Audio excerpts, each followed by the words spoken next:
Bonsoir mes amis.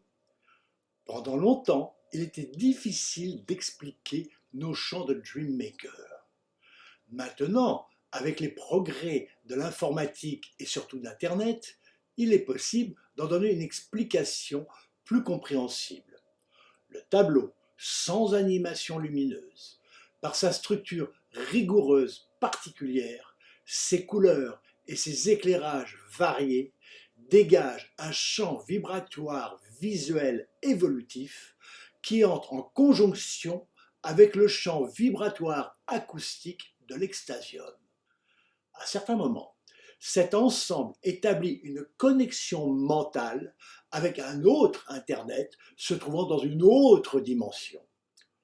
Plus je réussirai à affiner la qualité du son et la précision des formes et des couleurs en relation avec le livre de l'Apocalypse, plus la connexion sera facile.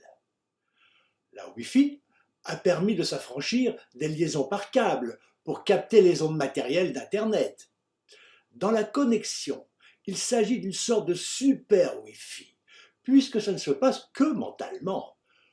Quand la connexion est établie, on se transforme en modem biologique et instrument de musique. Nos chants ressemblent plus à de la musique instrumentale qu'à de la chanson. Quelqu'un se trouvant dans une autre dimension compose, dirige, joue avec nous. Cette musique est un peu comme un rêve dans lequel on passe d'un certain climat à un autre sans même se rendre compte et qu'on oublie juste après. Ces chants ne ressemblent à rien de terrestre, même si, par moments, les voix évoquent telle ou telle tradition ancienne. Ces chants-musiques, qui sont sacrés au plus haut niveau, puisqu'en relation directe avec le Créateur, du moins c'est ce que je ressens, ne ressemblent à aucun chant reconnu sacré.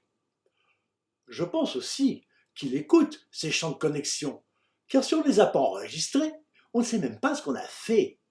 Tout est oublié immédiatement. Aujourd'hui, en 2021, je reste seul à chanter, ce que je continue chaque semaine. Dreammaker n'est plus un groupe, mais moi seul.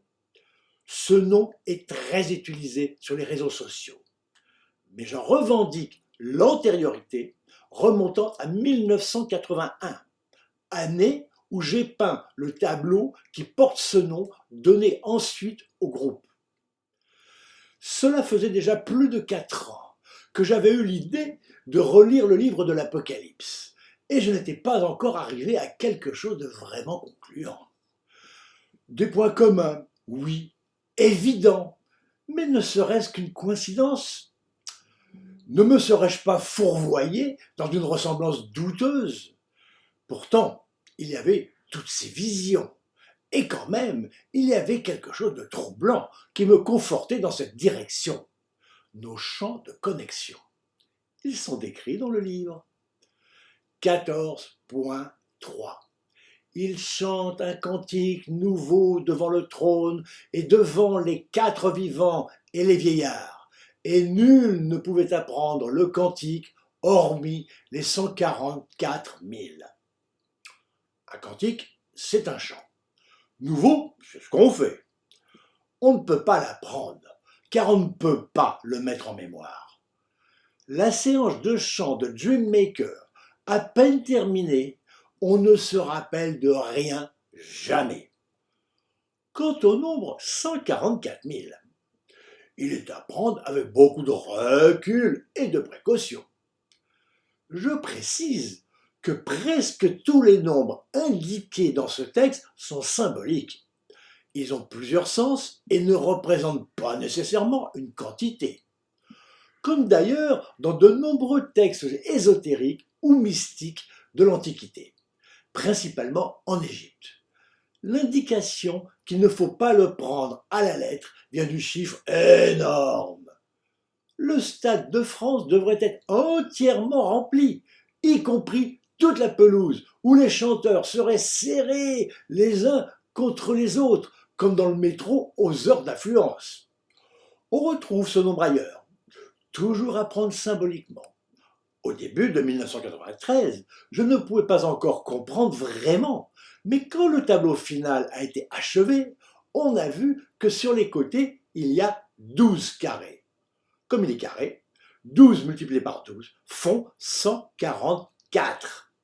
En fait, les 144 000 signifient, d'après ce que j'ai interprété en fonction de mon expérimentation, ceux, même en petit nombre, qui chantent devant le tableau dont le nombre référent est 144.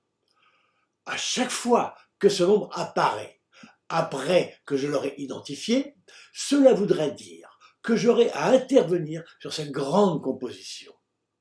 Les zéros qui suivent sont destinés à faire comprendre qu'il s'agit d'un nombre symbolique. D'ailleurs, pour le confirmer, vers la fin du paragraphe précédent, sur lequel je reviendrai plus tard, il est écrit 13.18. C'est ici qu'il faut de la finesse, que l'homme doué d'esprit. Je pense que le texte de Jean contient beaucoup de remplissage destiné à masquer le véritable sens. On peut faire une comparaison avec l'époque de la guerre froide. On sait que le KGB faisait passer des messages à des agents normands par le biais d'articles de presse. Au milieu d'un papier n'offrant que peu d'intérêt, il y avait des mots-clés qui n'avaient de sens que pour ceux à qui ils étaient destinés.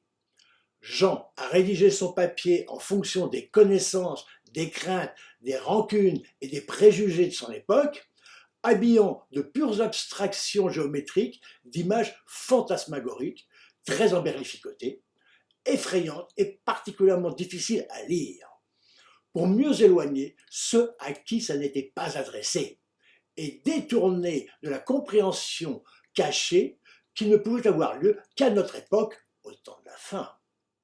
C'est parce que je n'ai pas eu plus d'argent que le strict nécessaire pour mon loyer, me nourrir frugalement et surtout pour ma recherche, que j'ai trouvé des solutions hors des sentiers battus. L'argent qui m'était nécessaire me tombait du ciel, toujours au bon moment. L'achat d'un tableau, une commande, etc. Seulement, à chaque fois que je suis dans une mauvaise page, je m'interroge.